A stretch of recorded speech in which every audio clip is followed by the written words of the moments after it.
we are likely going to be getting a bombshell mifepristone abortion ruling right before the 2024 elections. A ruling against mifepristone will affect the entire country, including blue states. We have to sort of see that fight for what it is, a nationwide restriction of mifepristone access, which would be devastating. It has to be all hands on deck, all types of groups coming together as well. You know, civil rights groups, LGBTQ groups, racial groups, voting rights groups, the people pushing the lawmakers. And that's what we need to continue to do.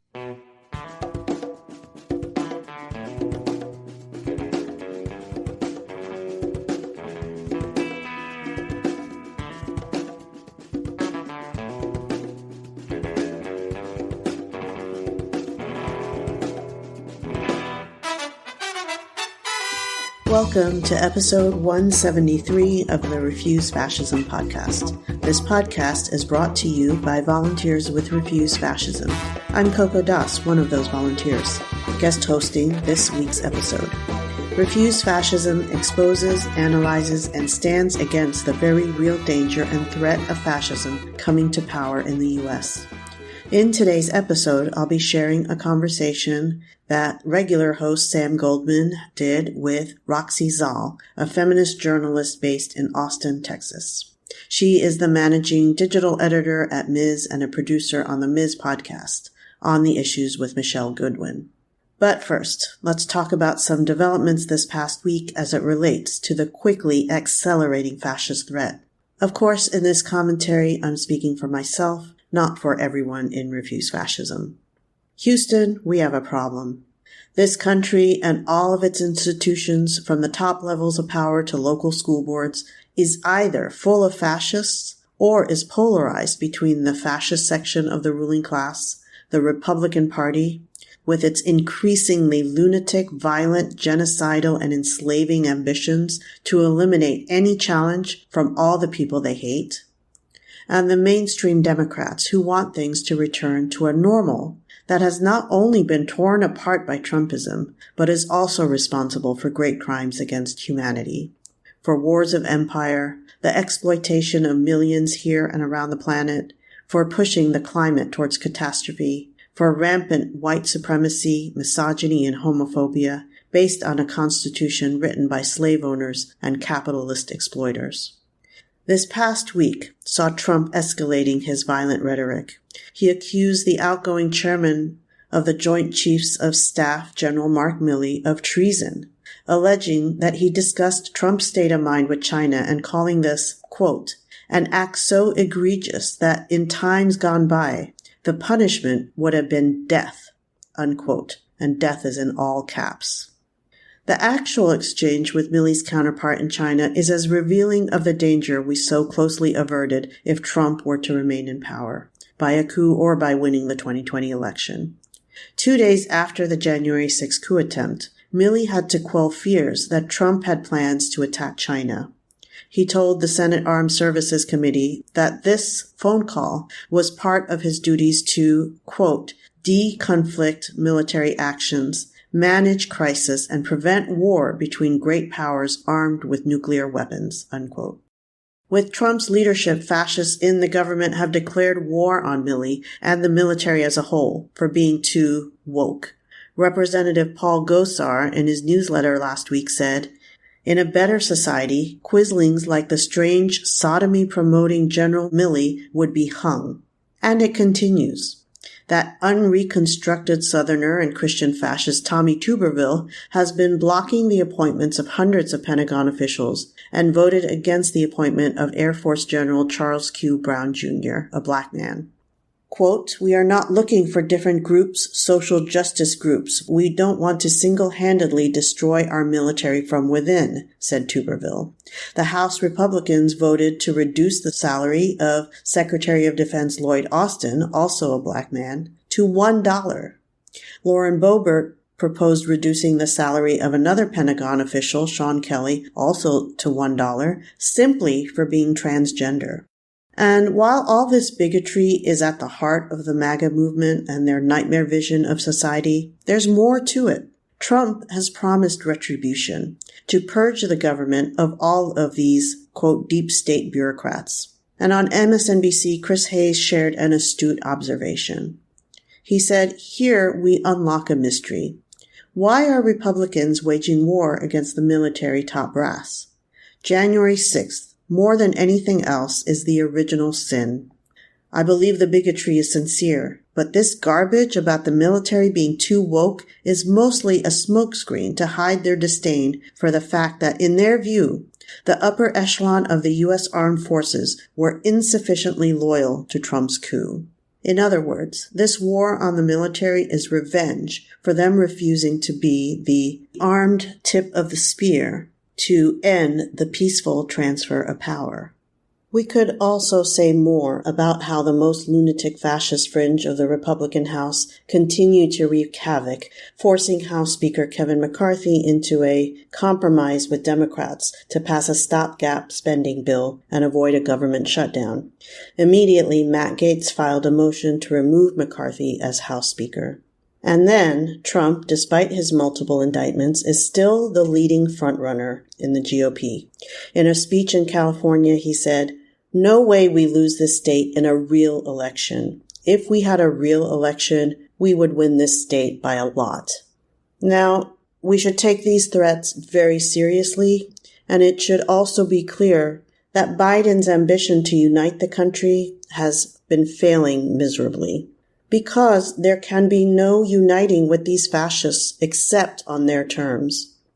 Biden felt compelled to address this at a speech in Arizona on September 28th. He said, quote, "Seizing power, concentrating power, attempting to abuse power, purging and packing key institutions, spewing conspiracy theories, spreading lies for profit and power to divide America in every way, inciting violence against those who risk their lives to keep Americans safe, weaponizing against the very soul of who we are as Americans. This MAGA threat is a threat to the brick and mortar of our democratic institutions.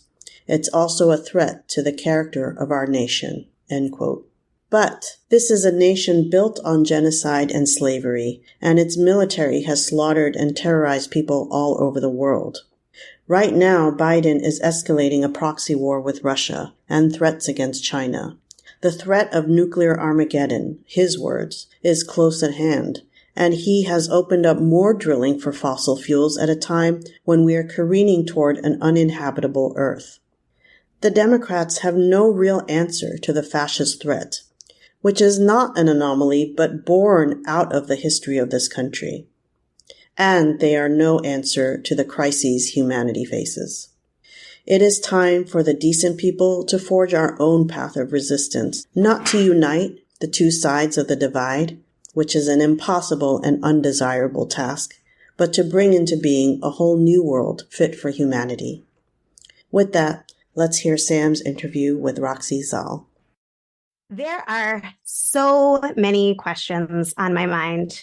Mifepristone headed back to the Supreme Court, efforts to ban travel for abortion care as abortion trafficking, criminalizing care, and what else is going on in this post-Roe hellscape.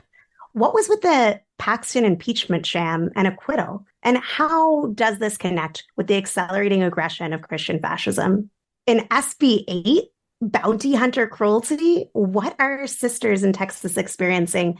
What are the art and resistance we can look to for hope? To get into this and much more, I am so glad to welcome onto the show Roxy Szal. Roxy is a feminist journalist based in Austin, Texas. She is the managing digital editor at Ms. and a producer on the Ms. podcast on the issues with Michelle Goodwin. Before becoming a journalist, she was a Texas public school English teacher. Welcome, Roxy. Thanks for coming on. Thank you so much, Sam. I'm really excited. The Christian fascists are ramping up their fight on countless fronts after their victory in overturning Roe, from GOP candidates campaigning for nationwide bans on abortion with birth control clearly in their sights, to Republican fascists using anti-abortion tactics to eviscerate trans healthcare. We're still seeing just the beginning of the effects that abortion bans are having in the United States, although, let's be clear, the suffering happening now is horrific alone. And I'm wondering, what is standing out to you right now in this post-Roe hellscape that you think folks need to be aware of or paying attention to, given the news cycle and the lack of often coverage of abortion rights in mainstream news? What might be getting lost? First of all, I wish I could whisper this in the ear of every single American, the following. Medication abortion is a safe and accessible option, regardless of the state you are in and regardless of whether or not you are actually pregnant. So again, I'll say medication abortion is available in any state, regardless of whether you are pregnant or not.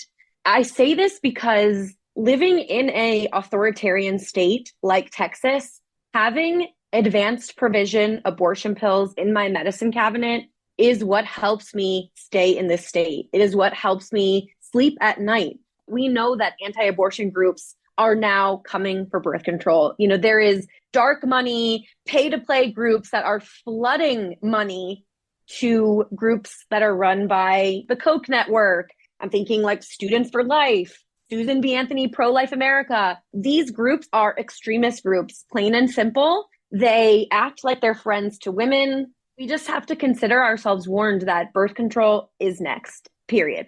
This pisses me off, and I'm sure it pisses a lot of Americans off. I worry that media is not quite seeing the power of this anger, women's anger, feminist anger, our allies' anger. I think it's really amazing how we've seen just in the last few elections, the midterm elections last year and some of these special elections that have happened, some of our pro-abortion lawmakers who are on our side are able to channel this anger into codifying rights in a huge way. We saw in 2022, ahead of the midterm elections, mainstream media downplaying the power of women's anger and the abortion debate is over and people aren't mad about it anymore. And then we got 6 wins under our belt when it came to putting abortion right in front of voters. Obviously, I'm talking about ballot initiatives here. We first had Kansas in this special election, and then we had Vermont and California and Michigan and Montana and Kentucky. And these are states that run the gamut in terms of blue states, red states, purple states, and their voters sided with abortion.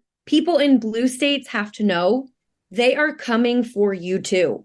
I mean, these restrictions on mifepristone that will 99% of chance be in front of the Supreme Court this term. As we know, the makeup of the Supreme Court is not friendly to abortion, and several of them, we're learning, are involved directly in the efforts of anti-abortion groups. I'm looking at you, Clarence Thomas, Alito, Kavanaugh, Amy Coney Barrett. We have to sort of see that fight for what it is, which is a nationwide restriction of mifepristone access, which would be devastating. We cannot also sleep on the fact that if they are given the chance, Republicans in National Congress will pass a federal ban. They are counting on the fact that a large number of Americans do not understand what causes someone to choose an abortion past 15 weeks. We know largely it's poor people, it's people that were diagnosed with fatal fetal diagnoses or their lives are at risk. And so Republicans are going to hope that this 15-week ban, that they can get it through. We also have to talk about crisis pregnancy centers, which are all over the U.S. Blue states, red states, they outnumber real abortion clinics 3-1. And many of them, as we know, are getting state funding. And now that abortion is banned across most of the South and most of the Midwest, including Texas, where I live, many crisis pregnancy centers are stepping into that void and taking on this larger role as this go-to place for helping women. Come get your ultrasound, come get your pregnancy tests, come talk to us about abortion. And by the time patients get into this quote unquote clinic, they are being tricked. And in Texas, there are 0 abortion clinics, but we have many crisis pregnancy centers that unknowing women and patients are walking into and becoming trapped. I'm worried about a bunch of things. I'm inspired by a bunch of things. I could talk about this for hours. Likewise. And I think that a lot of those things, they're all intertwined. Even some of these, what should feel as a victory, are tainted by the horrific aspirations of those who seek the total subordination of women. That's just part of reality. And there was so much that you spoke to that I could talk about for a really long time. I mean, one of the things that I really appreciate was encouraging people to look at the whole country. Even if you feel like you're in your blue bubble, you're not. I mean, it's morally bankrupt to not consider the lives, future fate of our siblings in red states. But also, this war, you are not going to be safe from. They were never going to accept a patchwork. They were never going to accept some free states and some states where you weren't free. And we'll get more into that, I think, through this conversation. I think, to me, that connects to the issue of medication abortion, which is the top method for abortion used by people seeking abortions in this country. As safe, as effective as it is because of those things that it is the total enemy, if you will, of the Christian fascists. How dare you, woman, have access in your cabinet to control your own future, not mediated by anything but your own desire to control your future. And we're seeing the way in which it's being criminalized. I don't want to get the date wrong, but it was last week that the mother of a Nebraskan teenager who helped her daughter use abortion pills was just sentenced to something like 2 years in jail for giving her abortion. I'm sorry, but why the fuck are we not in the streets demanding that Jessica and Celeste have all the charges dropped, and that these fuckers that are going after them are the ones that should be in jail? And I would also say that, as much as I'm saying that I'm pro-pill, I do think that all women and all people seeking abortions should get to choose the method of abortion care they receive. Of course. Yes, to the people that are traveling. Yes, they should have an option. And yes, they shouldn't have to travel, because they should be able to go downtown and get an abortion right there. The ballot initiative stuff. The main thing I think that it shows is that it shows the anger. It shows this vast anger and this vast reservoir, if you will, of untapped, unchanneled fury at the way that on a daily basis, through bans like SB8 and through Dobbs, that women are being pissed on. Your body is not your own, and your future isn't yours. And I think that is tremendously powerful. And I do think it matters how we exert that power and for what we're fighting for. I think that given the fact that the GOP, or as I call them, the Republican fascists, are so hell-bent on suppressing the vote, are ignoring the will of the people, gerrymandering if they have to, of all these other things, including just saying that the election was a fraud. I want us to be real in that sense and to demand it in constant, unignorable fashion, and not just aspire to, but actually see it through to follow the lead of our sisters in Mexico, not accepting the rules of their game when their game is rigged. Glad that you took it global, because I think one of the US-isms of news is the idea that our news is very US centric. It is really important to put the US authoritarian backlash in context of the growing authoritarian movement worldwide. And I'm talking about places like Poland, Hungary, Russia, Uganda, Iran, Afghanistan. These are places where right-wing evangelicals are doing their case studies and then bringing them back home and saying, hey, this works. This doesn't work. This is what you say when the people start saying this. When LGBTQ acceptance becomes really strong, single out the trans groups. It's all studied. It's so pathetic when you kind of look at it in a large scale, though I guess pathetic is the wrong word, because it is also quite effective. But when you can see the game for what it is, DeSantis is copying authoritarians in Poland, in Hungary. Book banning is nothing new. We have to challenge our media to talk about the US movement in a worldwide sense, and also compare it to countries that are similar to the US. You mentioned Mexico, and Latin America has a very strong Catholic Christian through line in their history. And yet, many Latin American countries are loosening their abortion laws, increasing access and decriminalizing the practice. It's really embarrassing to be an American and to see how we are getting left behind. Women's rights, as my coworker Jennifer Weiss-Wolf says, they are the canary in the coal mine. When you start to see diminishing women's rights, you can assume that democracy is officially in decline, which the US was designated a declining democracy, as you know, in 2021, before the fall of Roe. I wanted to touch more on mifepristone because you brought it up and you brought up the stakes. And as I said before, medication abortion accounts for more than half of all US abortions. And the Department of Justice and a manufacturer of the widely used abortion drug, mifepristone, has asked the Supreme Court to reverse a lower court ruling that, if it's allowed to go into effect, would restrict access to the drug. The likelihood, as you said, of it coming before the Supreme Court this session is high. It's very confusing terrain. This has gone on for a while for people, and to follow this story is a little bit tricky. So I just was wondering if you could give us an update on what's at stake here and kind of how you see this playing out in terms of its potentially far-reaching implications. We can be almost sure that the Supreme Court will rule on mifepristone. DOJ and Danco, who makes mifepristone, have asked the Supreme Court to weigh in.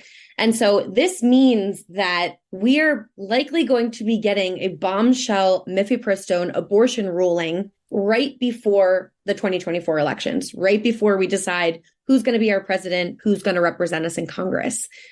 Part of me is worried. This court is clearly not sympathetic to abortion. And as I mentioned before, a ruling against mifepristone, deauthorizing the FDA authorization of mifepristone, will affect the entire country, including blue states. So if SCOTUS says that mifepristone was unlawfully authorized, good luck. That will be a national decision.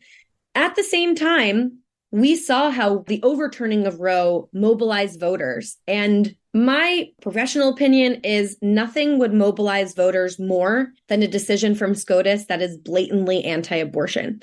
As we know, the Supreme Court saves their most testy, controversial decisions till the end of the term so that they can give us all the bad news and walk away for the summer. So they will likely save a mifepristone ruling till June, the end of the term.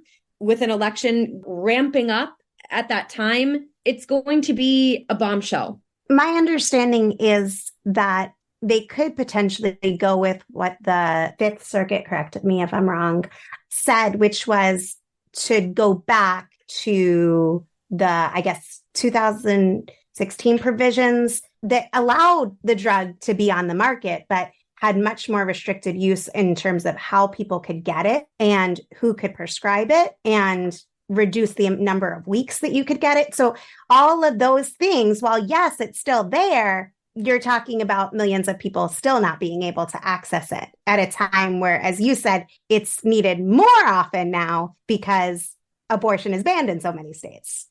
Yes. And I hear within your question, confusion on the rulings. And yeah, part of the challenge of covering mifepristone is that there are dueling courts ruling on this decision all at the same time. So in April of this year, there was like a flurry of activities. There was kind of this much awaited decision that this federal judge, Matthew Kaczmarek, who's in my state up north in Texas, he ruled that the FDA improperly approved mifepristone. And this set off a chain reaction. So an hour later, a different federal judge in Washington blocked the FDA from altering the status quo. So now we have, within an hour of each other, two dueling federal court rulings.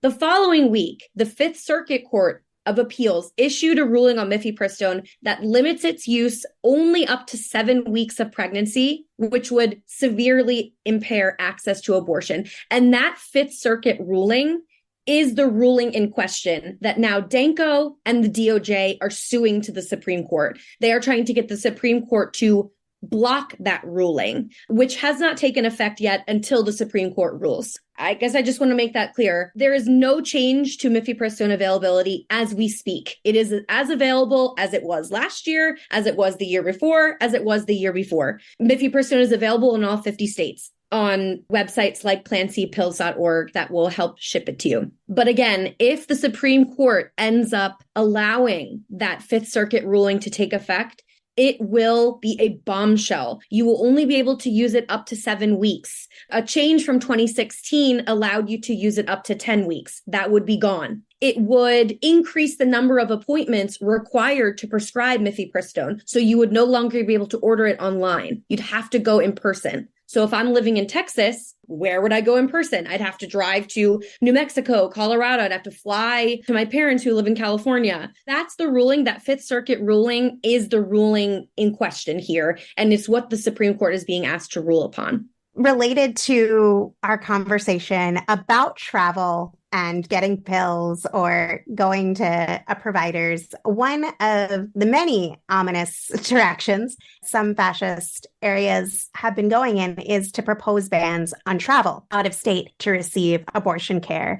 Correct me if I'm wrong, please, but there are efforts in like parts of Texas, right, utilizing the same bounty hunter enforcement mechanism as the SB 8 vigilante abortion ban. The anti-abortion movement is working very hard to prevent abortion seekers from leaving their home state. And I would say it's concentrated here in Texas, or the movement is thriving in Texas, let's say. We have this Sanctuary Cities initiative, and their goal is to, quote, protect our cities by outlawing abortion one city at a time. These are very much citizen-led initiatives. Texas right now is home to about 50 sanctuary cities. This movement has expanded into 6 other states, has this kind of unique bounty hunter provision that we first saw in Senate Bill 8 in Texas in 2021, 2 years ago this month. Anti-abortion movement saw that and they were like, wow, genius. How creative. Goes through every legal loophole that exists to make it a civil crime, not a criminal provision, and to deputize just your average run-of-the-mill Texas citizen or any citizen. You don't have to just be in Texas to bring one of these lawsuits. These sanctuary cities initiatives, they incentivize individuals to become bounty hunters and to bring lawsuits against abortion providers, as well as anyone who, quote, aids or abets abortion. I think this movement is terrifying and interesting because I think it shows the ability for authoritarian regimes to pivot when necessary. They get really creative. We did not hear about this bounty hunter provision until a couple years ago, and now we're seeing it a lot more places. I am worried about the rise of technology and what that means for anti-abortion movement and the eventual possibility of a total surveillance state. I almost hesitated saying that because I don't want people to think that telehealth is dangerous or that you are automatically going to get in trouble. I am a big supporter of telehealth, as are writers and staff members that work at Ms., but you have to protect yourself. We have to remember that these abortion pill provider websites are not hack-proof, and we really do need to up our game when it comes to patient privacy, and we need tech companies to follow suit. In the meantime, my advice is if you are going to use the internet to search for abortion, use an incognito browser. Clear your browsing history, clear the cookies that are being saved on this website. I would also consider using a burner phone or at least a secondary phone number through Google. I am worried about the proliferation of technology and how it is going to empower and enable very creative and very well-funded anti-abortion extremists. And it's a space to keep an eye on for sure. It is so disturbing. These travel bans that Texas is doing, but also Alabama and other places are being inspired by. And I think that it really does open up the door to extraordinary levels of surveillance and control over women and so much more. And I think that this is in a way different than pre-Roe in terms of the level of surveillance because of technology. They're feeling empowered. Roe was a huge win. And they're like, what else can we do? What else can we take down? You know, abortion pills, they're on it. Birth control, they're on it. No fault divorce. They're on it. I am afraid at the new pathways that I see extremists coming up with to keep women in their homes and to keep women out of the public space and at home raising their children. I am scared for sure, but I'm also inspired. That makes sense. My feeling all the time, for those who listen regularly, I'm sorry, is just seething outrage. And so much of it is outrage at the lack of outrage. If free speech, for example, was infringed upon by the government.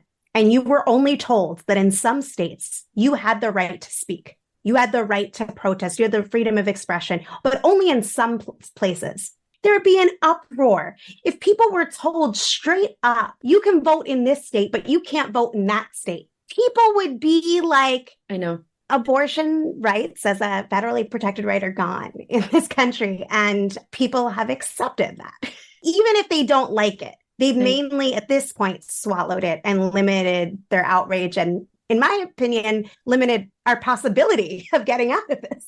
I'm sure you're familiar with the lawsuit in Texas a month or two ago. It's called Zorowski versus Texas. It was this, landmark lawsuit filed by the Center for Reproductive Rights. It was the first time in U.S. history that patients directly affected by abortion laws sought to reform them through the courts. I mean, I was in the courtroom listening to these arguments and listening to the women share their stories. It was harrowing. Seasoned reporters were crying. One of the women plaintiffs threw up on the stand, and it was stories of women who desperately wanted to be pregnant, but they had fetal anomalies or they had twins and one of them was not going to make it. And actually the life of that twin that was non-viable was going to bring down the life of the viable twin. Yes, it was a fight and it was very painful, even just to listen. I can't even imagine what it was like for the women sharing their stories. In a way, the case was successful. The judge ruled in the women's favor. That Jessica Mangrum, the judge, ruled in favor of the 15 women suing Texas. She said this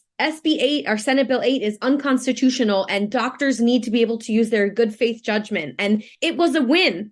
It was a huge deal. And yet abortion is still not accessible in Texas. And that's because our lovely state legislators, we're talking about Greg Abbott and Ken Paxton, just in the news, just survived a sham impeachment trial. They immediately appealed that ruling to the state Supreme Court. And according to our state law, as soon as appeals are filed, a ruling is stayed. We celebrate the decision. And the amazing part is that the Center for Reproductive Rights is bringing this kind of lawsuit to now Idaho, Tennessee, and Oklahoma, because they do consider it a win.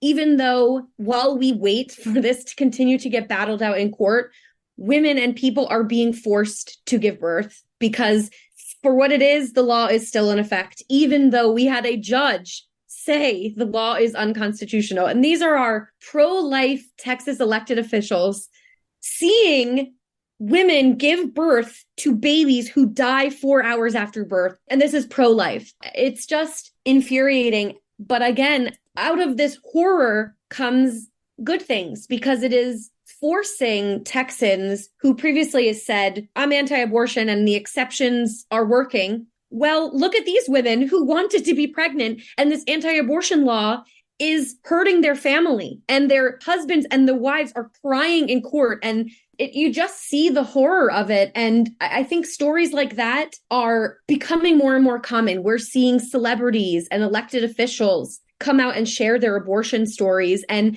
removing some of that stigma is crucial. It is slow. It is slower than we'd like. And it is a life and death fight where people are dying in the interim. And you can't discount that, but it is chugging along. I'd like to see it go faster. I'd like abortion to become legal in Texas right at this minute. It's going to take longer. I do have faith that it's going to come.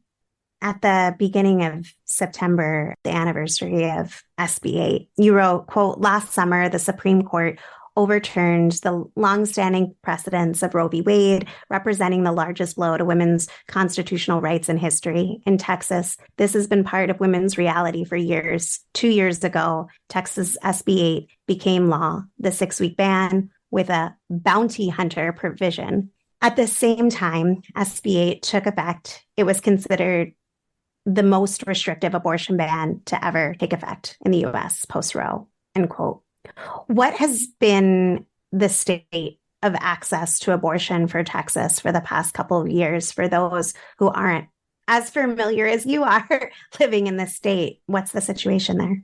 It's bleak. I'm not going to lie. For 2 years, abortion has essentially been banned in Texas. First SB 8, which was a 6-week ban. Most people don't know that they're pregnant at 6 weeks. I certainly wouldn't because I skip my periods on my birth control pills. So I would have no idea.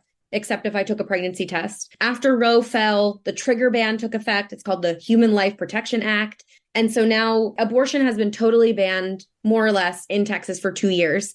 What we're seeing on the ground, we are only seeing, first of all, what people share publicly with the media. And there is a lot of fear on the ground here with sharing your story and what that's going to mean. But we are seeing death or serious injury of pregnant women. We are seeing extreme mental anguish. We are seeing permanent health concerns. I mentioned before the Zarowski versus Texas case, which was a lawsuit that argued that Texas abortion bans violate women's constitutional rights under the Texas Constitution, which does have an Equal Rights Amendment, interestingly enough. It was one of the things that the Center for Reproductive Rights cited in their arguments as to why SB 8 should be overturned, was that it violated the Texas Equal Rights Amendment, which is pretty exciting. Some of these women are sharing stories about developing sepsis and nearly dying and suffering permanent reproductive damage. And this is Amanda Zarowski, who was the lead plaintiff. She's the one that's named on the lawsuit. The state of Texas had the audacity to try to say that she did not have standing to sue the state because now her fertility is compromised due to being denied an abortion. And so she no longer needs to worry about abortion bans because she's not likely to become pregnant again and she doesn't have grounds to sue. You know, we have this other woman, Ashley Brandt, who spoke, who was pregnant with twins. One of her twins had a fatal condition and one of her twins did not. And her doctor took a risk and said, I hear Colorado is a really nice place to visit this time of year, so that she and her family could get the standard of care, which is a selective fetal reduction, which is an abortion. It is a one abortion, so she could give birth to her second twin, and she did. Hers is a success story because she had the means to travel out of state. She got the selective fetal reduction. She came back to Texas and she said on the stand, I got to give birth to my healthy daughter. Instead of crying tears of heartbreak, I was crying tears of relief. I mean, this is the reality. Some women were not lucky enough to be able to travel out of state because they don't have the means. They have a family, they have a job. I'm thinking specifically of Samantha Cassiano, who testified on the stand. She was forced to carry a non-viable pregnancy to term because her doctor was understandably afraid to give her an abortion. And her daughter was born with anencephaly, so no brain, no skull. And Samantha said on the stand, quote, for 4 hours, I had to watch my baby suffer. I kept telling myself and my baby, I'm so sorry this happened to you. There was no mercy for her. These are just the stories that people are brave enough to share with members of the media and with lawyers, knowing that these stories are going to go public. We have no idea what's happening in teeny tiny towns or to undocumented students or women or people in tough situations that have no idea of the landscape and the laws because they're changing a lot and because the cruelty and the confusion is the point. I can also tell you, though, that Texans are pissed. I just went to the Texas Tribune Festival this weekend, and I hate watched a session with Ted Cruz, and he was being heckled, screamed at about abortion, about gun control. People are waking up, and these individual stories that are being told, I really do think are what's going to turn the tide for people, because people do not want this to happen to members of their family. And when it's a hypothetical woman, and there's all these tropes, misogyny runs so deep in our culture. The idea of this mythical woman who's just waiting till 26 weeks to go around and get her abortion. And it's just not reality. And I think people are coming to see the ripple effect of abortion bans and how they're impacting families and women who want to be pregnant and doctors who are terrified to administer what they know is the best practice of care. I'm not going to lie, it is scary here. When I go to the gynecologist, I know that my gynecologist cannot give me all of the information that a gynecologist in New York or California or Connecticut can.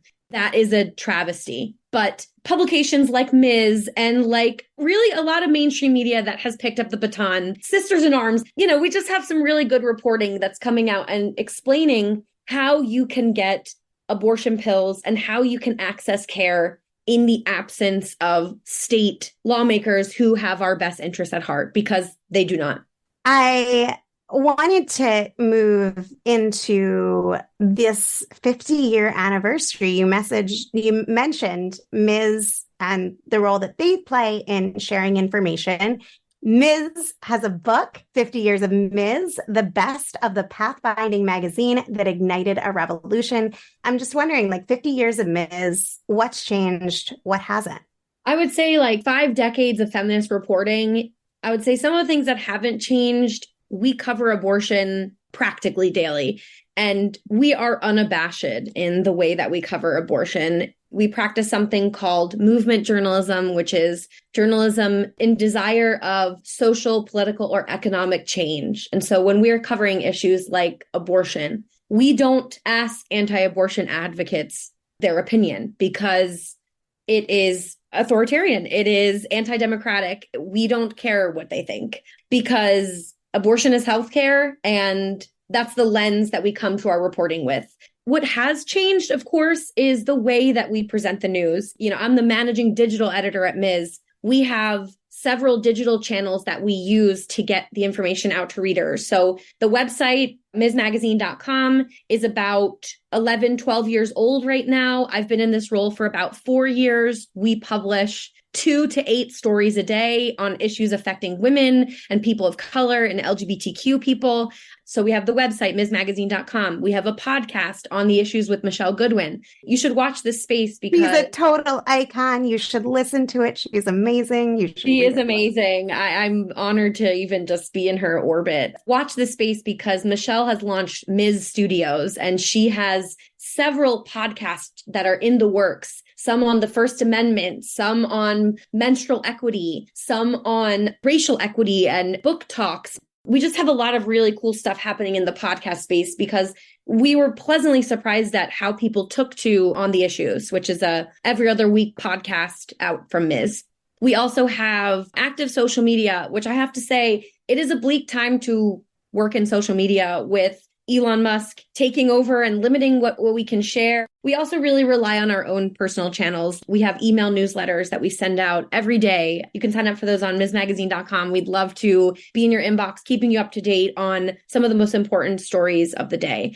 And then, what else has changed? As you mentioned, Sam, we have a book, 50 Years of Ms. And I am so floored at the way it's being received publicly. We have a book tour going on right now that you can come in person. If you go to msmagazine.com/book, you can check out our book tour and you can meet me or some other Ms. staffers in person and other Ms. contributors in person. And we're going to be all throughout the country. We're just in Austin this past weekend, DC, LA, New York, but then we're going to be in Georgia. We're going to be in Northern California. We're going to be in Virginia. Definitely, if you are able to come to an in-person event, we'd love to have you. Zooming out in terms of covering feminist issues, what's changed in the last 50 years, I'll admit on many issues, it feels like we've gone backwards. It feels like we have less rights than our grandmothers and moms had when we're growing up, and that's probably true. But you can also see kind of the silver lining of these cataclysmic events like the overturning of Roe. Like more Americans and particular Democrats and young people identify as pro-choice than ever before. In this first issue, Ms. 1972, so this is before Roe v. Wade. This is 1 year before Roe v. Wade. Ms. published this pretty iconic petition. It's called We Have Had Abortions. And really famous women, 53 women signed it. Gloria Steinem, Billie Jean King, Dorothy Pittman Hughes, Judy Collins. And they publicly said before abortion was even legal, we have had abortions, and invited people to sign it. And we've relaunched it a few times over the last couple of years and decades when abortion rights have been in peril again. Society has kind of caught up finally to speaking about abortion publicly and destigmatizing it. And I do think that the overturning of Roe sped that along a lot, just like we saw in Mexico and in Colombia and other states where the countries where the green wave was so powerful. That was the people pushing the lawmakers. And that's what we need to continue to do, is come at it, like I said, from the streets, through voting, through the courts, at the state level, at the national level, at the local level, in your city, in your commonwealth, in your municipality. It has to be all hands on deck, all types of groups coming together as well. Civil rights groups, LGBTQ groups, racial groups, voting rights groups. are all kind of coalescing around this idea. And I am really inspired by young people in particular who are seeing how you connect the dots, how attacks on trans rights are connected to attacks on abortion rights, are connected to attacks on what's allowed to be discussed in the classroom. I'm glad that publications like Ms. exist because we keep screaming about issues and making the mainstream media pay attention. You just have to keep in mind and remember that it's working, even though it is bleak. And I can't emphasize enough just how bleak and how life and death it feels on the ground in Texas, but also just how many wins we've secured and how many wins we have yet to secure. I want to thank you, Roxy, so much for coming on and sharing your expertise, your perspective, and your time with us. And we're going to put a link, obviously, to Ms. in the show notes. If people want to hear more from you, read more from you, where do you want to direct them to? I would probably direct them to subscribe directly to Ms. newsletters. I write for Ms. very often, but we have a huge cadre of just incredible writers. I know Carrie Baker has been on the show before. She is like our go-to, but we just have so many incredible writers that are sounding alarms for readers. So if I were you, I would go to msmagazine.com and subscribe to our newsletters. And that will keep you up to date with the things I'm writing, but just the things that feminists are writing. And it will really plug you into the feminist space. I would also highly recommend getting the 50 Years of Ms. book. It is truly incredible. Even if I did not work at Ms., the reviews are really speaking for themselves. It is a powerful collection of 10 years of feminist thinking and feminist thought. And it shows you really how far along we have come, but also what we have left to cover. So I would say email newsletters and buy the book. That would be great. I want to close this podcast by talking a little about optimism and resistance. This fascism can be stopped, and there are reasons to hope for something better, to be wrenched out of this terrible situation, if we act in a way that is commensurate with the danger. But our optimism should be based on reality. The fact is that voting in ballot measures or in general elections has not transformed into increased protection, let alone nationwide restoration of abortion rights. Here in Texas, the Christian fascist Mark Lee Dixon has been on a tear across rural counties to further enforce, with vigilante and state violence, the enslaving provisions of SB 8, which effectively banned abortions in Texas even before the overturning of Roe. Just a few days ago, this headline appeared in the Texas Tribune. With no opposition in the room, a rural Texas county makes traveling for an abortion on its roads illegal. And Dixon was quoted in the article as saying, "This ordinance would close some of the loopholes that exist in this fight." It's saying the roads and the airport could not be used for abortion trafficking into New Mexico. Now, all the decent people have to ask themselves, what is it going to take to stop this nightmare? Why was there no opposition in the room? And even more than that, where is the opposition in every sphere of society and especially in the streets?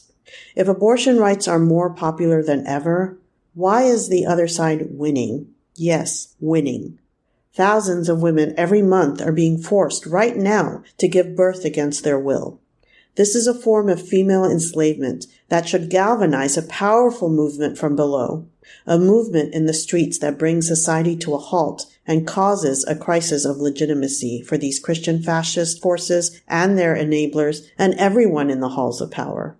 If we don't get angry about what these fascists are doing to everyone they hate, if we don't put something on the line, if we aren't willing to sacrifice something to put up a real fight, those sacrifices we avoid now are nothing compared to the millions of lives that will be foreclosed and lost as fascism consolidates. We should take inspiration from the Green Wave in Latin America, where women and allies filled the streets year after year after year, refusing to back down until they won. Thanks for listening to the Refuse Fascism podcast. We want to hear from you. Share your thoughts, questions, ideas for topics or guests, or lend a skill. Tweet me at Coco_DOS or our regular host at Sam V. Goldman, or you can drop her a line at samanthagoldman@refusefascism.org. Want to support the show? It's simple. Show us some love by rating and reviewing on Apple Podcasts or your listening platform of choice. And of course, hit subscribe so you never miss an episode. You can donate by visiting refusefascism.org and hitting the donate button.